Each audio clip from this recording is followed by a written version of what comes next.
20 dias depois da eleição de Jair Bolsonaro para a presidência da República, qual o balanço dos movimentos e anúncios da equipe de transição do presidente eleito?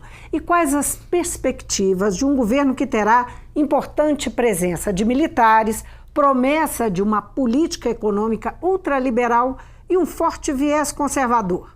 Conversa comigo o jornalista e comentarista político Carlos Lindenberg. Bem-vindo, Lindenberg. É sempre um prazer estar aqui falando sobre política. Lindenberg, o governo Bolsonaro, como acabei de me referir, vai ter uma participação significativa de militares em 30 anos, o que não ocorreu em 30 anos. Como é que vamos começar por essa abordagem, né? Qual que é a sua visão dessa participação? Olha, é difícil você imaginar, porque nós temos aí 3 generais que estão já indicados, né? Mas tem por trás desses que estão indicados, falados, etc., você tem aí toda uma regimentação. Eu tenho uma avaliação, Vivi, que é o seguinte: eu acho que o presidente eleito, ele não é muito bem visto na cúpula das Forças Armadas. Eles têm algumas restrições ao presidente eleito, que vem lá de trás, desde quando ele foi capitão, ele foi lá das Agulhas Negras, ele liderou um movimento por salários, etc. Tal. Na biografia do... acabou saindo do Exército. Saiu do Exército, depois, na situação até depois. Na biografia do presidente general Ernesto Geisel, há 2 linhas sobre Bolsonaro. 2 linhas. Que se resume ao seguinte: é um mau militar. Está lá. Eu não estou inventando, está lá. Peguem a biografia do Ernesto Geisel, que vão ver isso lá. Pois bem, então as informações que a gente tem é de que ele não é sacramentado, digamos assim, pela alta cúpula das Forças Armadas. Mas a corporação não pode estar entusiasmada com a presença de um militar de novo no poder central? Mas é um militar que foge um pouco ao padrão do militar que nós temos. Foge um pouco. Veja só as trombadas que ele tem tido com o vice dele, que é o general Mourão. Basta ver, isso aí já é significativo, não é? Por que ele foi a Brasília pela primeira vez após se eleger? E ele visitou simplesmente as guarnições militares. Ele foi ao Exército, foi à Marinha, foi à Aeronáutica, né?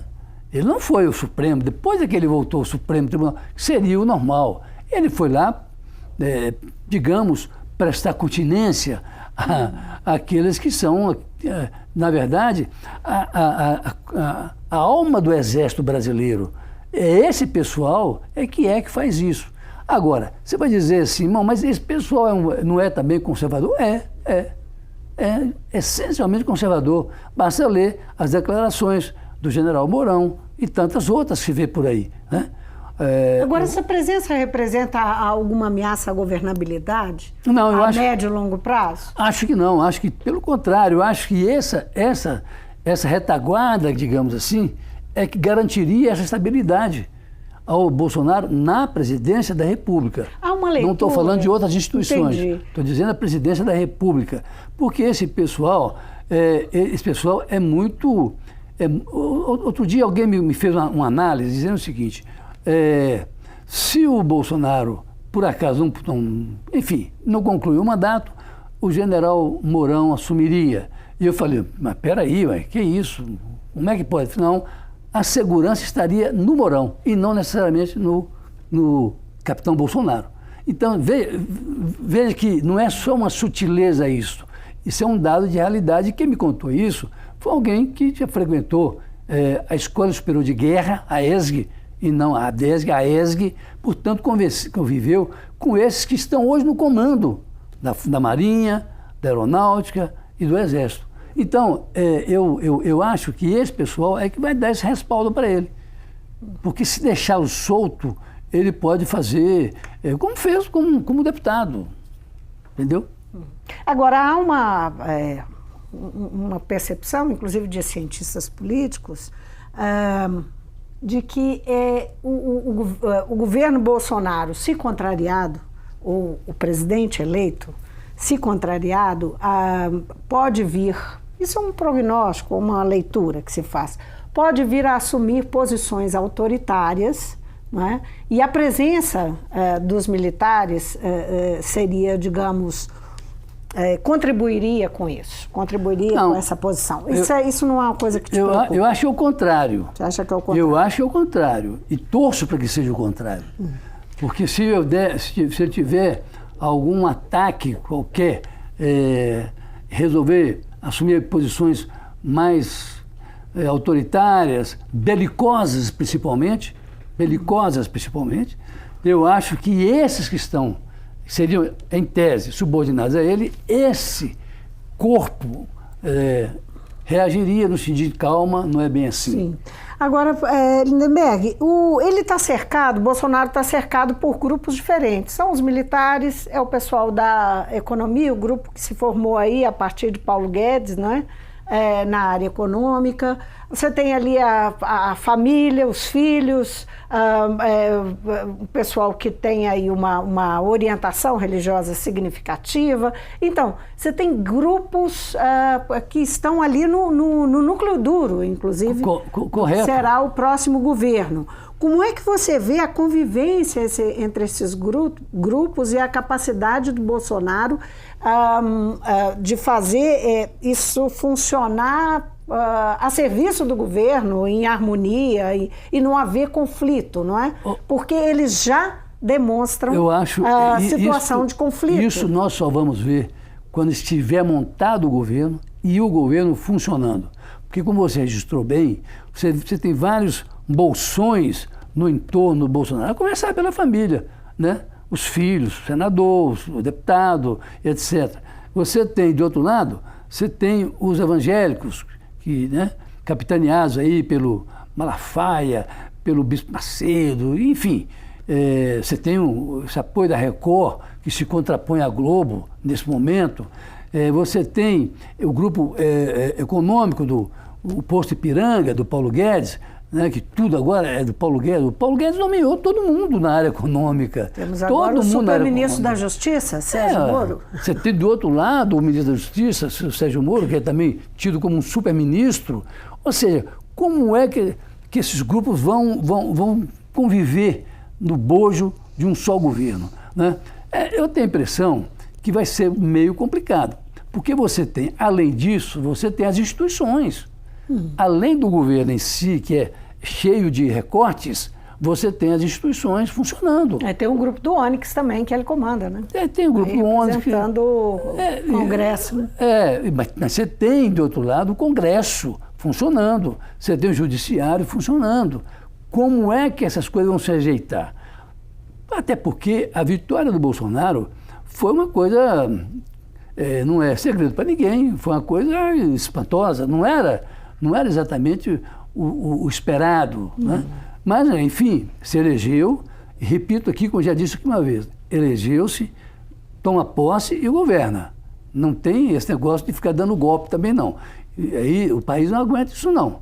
E nós que somos o país, não aguentamos também, não. Portanto, o que a gente tem que fazer é torcer para que o Bolsonaro, se não governar no pior dos mundos, pelo menos governe de uma maneira mais sensata, mais equilibrada, e não criando tanto problema como já criou até agora. Pois é, nós temos aí nesse período de transição, um período marcado por uma sucessão de anúncios, de recuos, não é? Um caso emblemático aí é o Ministério do Trabalho, anunciou que o Ministério do Trabalho ia acabar, teve uma série de teve outro. Testos. Não, mas teve agricultura, agricultura com meio ambiente. Enfim, isso faz parte de uma transição? Você que cobriu tantas transições, não é? Não. Ou existe o que está acontecendo é mais exacerbado e por que seria, na sua opinião? Não, primeiro é o seguinte, eu nunca vi governo algum deixar, por exemplo, ao livre-arbítrio do seu ministro da Economia fazer o que o Paulo Guedes está fazendo. Nomear toda a estrutura econômica Pode até ele acertar, mas eu nunca vi isso. A escolha de auxiliares como eu diria, é um exercício do próprio presidente da República, não do ministro. Quer dizer que amanhã, digamos que haja um contratempo entre o Paulo Guedes e o presidente eleito Jair Bolsonaro. Haja um contratempo, ele tem que demitir o ministro da Economia. Como é que fica? Quer dizer, é uma coisa absolutamente atípica, né? A eleição do Bolsonaro já foi uma coisa atípica, né? A montagem do governo também está sendo uma coisa atípica. Eu só espero que o desenvolvimento, o exercício do governo não seja também atípico, porque senão, onde é que nós vamos parar? Eu espero que haja um rumo, que haja orientação, que haja... a gente sabe que o presidente eleito não é, na verdade, um estadista, não, foi eleito numa situação excepcional, como nós sabemos como foi eleito. A aversão à corrupção, né? O desencanto do eleitor com o mundo político, né? Essas coisas que fizeram, né? Aqueles ataques midiáticos, né? Aqueles ataques através das redes sociais, principalmente, tudo isso que compôs esse cenário que elegeu o capitão Bolsonaro, o presidente eleito Bolsonaro. Enfim, agora, está montando o governo dessa maneira, nós estamos vendo aí, criando um problema para todo lado. E os sinais para a política internacional, que têm sido feitos, a escolha do chanceler Ernesto Araújo, como é que te parece? O chanceler já criou polêmica com as suas declarações absolutamente desnecessárias. Como dizer que a globalização é uma ideia marxista? Olha, onde é que já se viu uma coisa dessa? Não é? Onde? Como? Alguém pode explicar isso? Que a globalização, ou globalismo, como ele chama, seja uma ideia marxista? Não existe uma coisa dessa. Né? E nós temos na sequência disso aí, esse caso criado com os médicos cubanos. Como é que pode uma coisa ser mais nem menos sem nenhum propósito? Né? Uma coisa, se você pega o histórico, inclusive, da participação do Bolsonaro, né, ao longo do processo aí de 2013 para cá, quando foi criado o programa Mais Médicos, né, e que foi criado pela então presidente Dilma Rousseff, ele não vai e vem também. Quer dizer, então, você, na hora dessa, você vem e faz uma coisa desse tipo, aí você fala, não, a culpa não é nossa, a culpa é de Cuba que rompeu. Não, a Cuba explicou perfeitamente o que aconteceu. O pessoal foi hostilizado, foi ameaçado, né? Foi tratado de maneira depreciativa. Essa foi a nota do governo cubano. Então, aí você, de repente, cria um problema desse tamanho, e um problema sério, porque isso aí não é uma questão diplomática apenas, já é um problema, já é uma questão diplomática, né? Mas, tudo bem, é uma questão aí do próximo governo. Mas preocupa, assim, por exemplo, interno. A questão das relações comerciais com a China? Não, a China com o Egito, aquela coisa de mudar a embaixada de Israel, de Tel Aviv para Jerusalém, porque o Trump trocou, aí ele vai e segue o Trump e troca também, né? É uma coisa que é incompreensível. Acredita que ele vai até o fim nessas questões? Porque, às vezes, a própria economia, não é? E o comércio exterior, as regras da economia internacional se impõem, enfim, as práticas diplomáticas. Mas no caso do Egito... Isso tem sido uma norma. No caso do Egito, foi desfeita uma compra grande de carne bovina que iria para o Egito. Por quê? Porque o Bolsonaro, eu acho que ele não tem uma dimensão do que seja dirigir o país. Você não pode estar falando essas coisas assim, sem mais nem menos, né? Sem ter uma posição firme. E mais do que isso, tem embasamento para tomar essas decisões, ou pelo menos para fazer essas declarações. Então, o que acontece? Acontece isso. Um lote, digamos, de carne bovina que iria para o Egito foi cancelado, simplesmente isso. Para prejuízo nosso, né? No caso dos médicos cubanos que eu estava falando, veja só, você tem aí, no mínimo, 3.300 cidades que serão atingidas diretamente pela falta de médicos cubanos. Você tem 600 a 700 municípios que estarão absolutamente sem médicos. Não vai ter nenhum médico lá.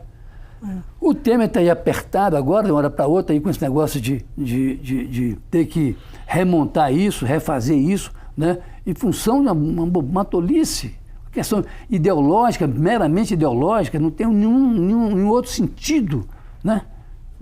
Lindenberg, só a gente avançando um pouquinho, sobre a questão da relação com o Legislativo. Bolsonaro é, né, um deputado com, se não me engano, 7 mandatos, né? 7 mandatos.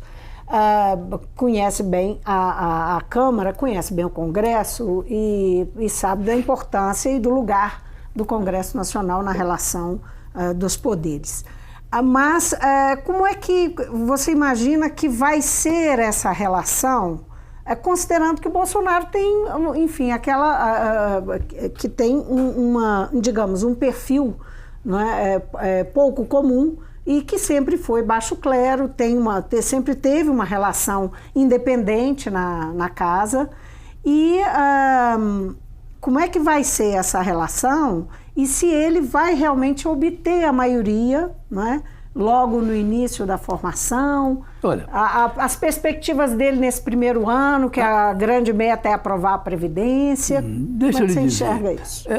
Em primeiro lugar, vai depender, e muito, de quem será o novo presidente da Câmara. Vai depender muito. Se vai ser Rodrigo Maia, se vai ser não sei quem, isso vai depender muito desse novo presidente da Câmara. Se for uma pessoa que tem um bom trânsito com ele e tal, as coisas podem andar razoavelmente bem do ponto de vista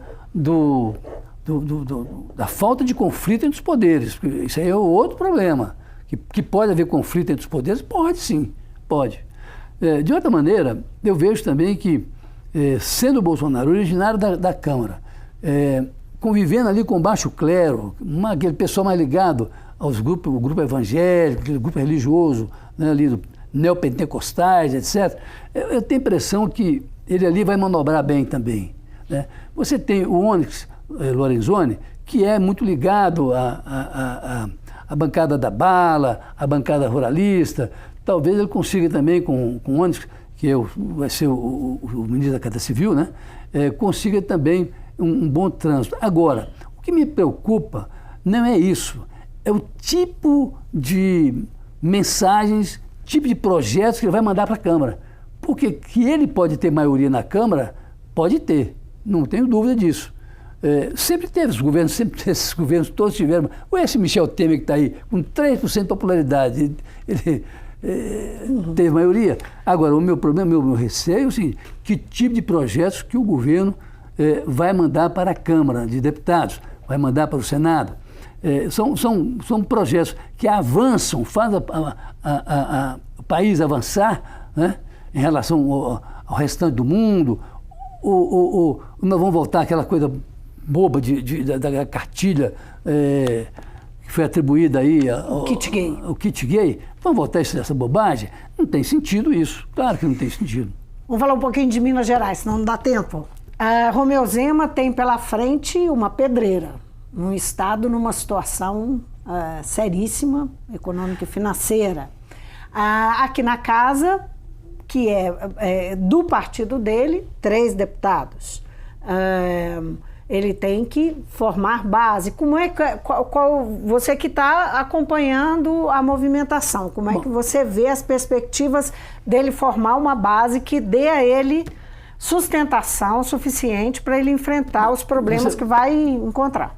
Primeiro o seguinte, né? O problema que tem em Minas, o maior que tem em Minas, que é o problema financeiro, de certa forma a União também tem.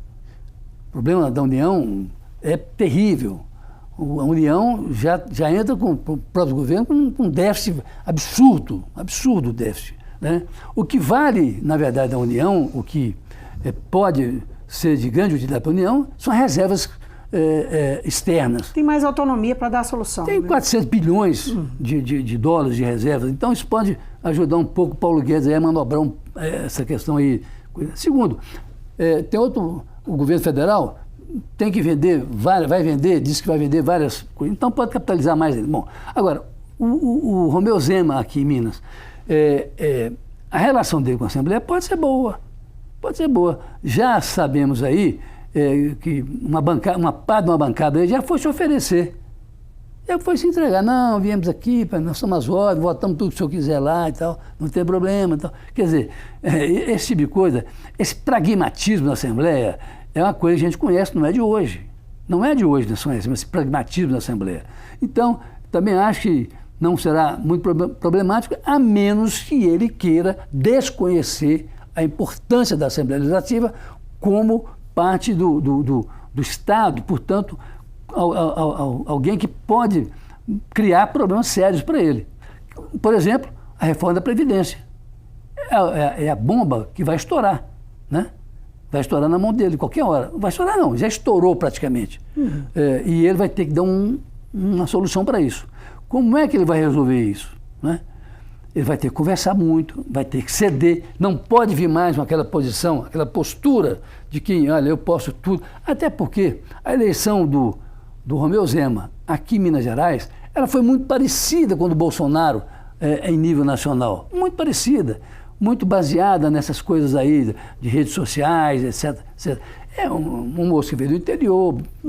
E do sentimento do eleitor de rejeição ao político tradicional. Isso tudo nós falamos com relação aí. Agora, é um moço do interior, não conhece os meandros da política mineira, né, que é a primeira vez que aparece nisso também. Ao contrário do Bolsonaro, que está lá há 27 anos, ele não conhece essas coisas da política mineira, subterrâneo da política mineira, onde se faz muito o jogo da política. Aqui em Minas se faz muito, no subterrâneo, não é com a cara na janela. É assim que se faz aqui em Minas. Ele vai ter que aprender um pouco isso. Ele tem, para auxiliá-lo, o Paulo Brandt. O Paulo Brandt, que é o vice-governador eleito, é muito sagaz, convive nesse meio, né? Tem um irmão que é deputado federal, foi secretário de Cultura, portanto, também sabe fazer esse jogo, né, dos poderes. Portanto, o Paulo Brandt pode ser de grande valia para o Zema, o Romeu Zema. Talvez ele tivesse um vice que não fosse desse perfil do Paulo Brandt, ele tivesse muito mais dificuldade. O Paulo Brandt pode ser, para ele, como diz a expressão na gíria, uma mão na roda. E o recrutamento pelos RHs das empresas? Isso eu acho uma bobagem.